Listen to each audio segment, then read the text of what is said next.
Facial ageing, neck ageing అందరినీ బాధపెట్టే సమస్య ఇది. సాగింగ్ ఉండి రింకిల్స్ పడుతుంటే ఎవరికైనా సరిగ్గా చూడాలనిపించదు. వాళ్ళ ఫేస్ వాళ్ళకి చాలా నచ్చదు. ఈ రింకిల్స్కి చాలా రకాల ట్రీట్మెంట్స్ అవైలబుల్ ఉన్నాయి. మీరు చాలా రకాల హోమ్ కేర్ తీసుకోవడానికి మనం ప్రీవియస్ వీడియోస్లో డిస్కస్ చేశాను. హోమ్ కేర్ టిప్స్తోనే మనం ఏజింగ్ ప్రివెంట్ చేయొచ్చని. కొంతమందిలో అడ్వాన్స్ ఏజింగ్ సైన్స్ ఉంటాయి. వాళ్ళకి ఎలాంటి రకాల ఇంకా లాస్ట్ చేసినవి కాకుండా కొన్ని రకాల ట్రీట్మెంట్స్ డిస్కస్ చేస్తాను.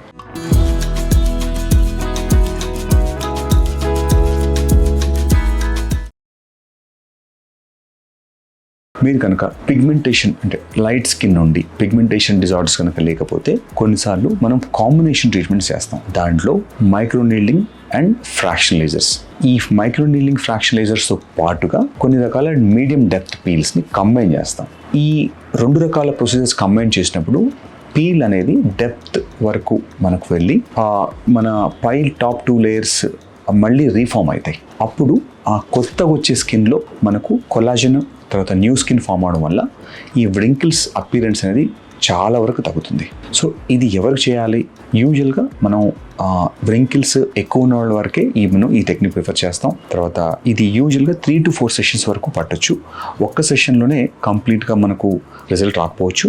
యూజువల్గా సెషన్కి మధ్యలో గ్యాప్లో ఒక 1 month ఉంటుంది. తర్వాత ఈ టైంలో ఖచ్చితంగా తీసుకోవాల్సిన జాగ్రత్త ఏంటంటే సన్ ప్రొటెక్షన్ అనేది చాలా ఇంపార్టెంట్.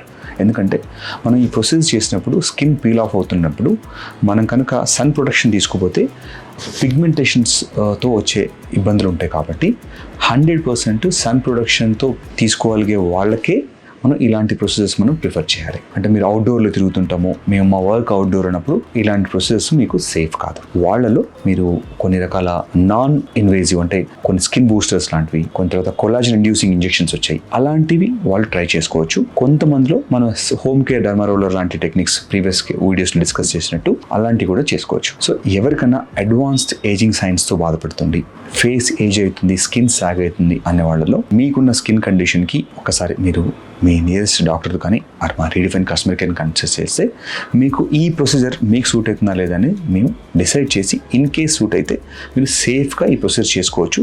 దీంతో డౌన్ టైం ఒక 2 to 3 days ఉంటుంది తప్ప ఎటువంటి కాంప్లికేషన్స్ ఉండవు.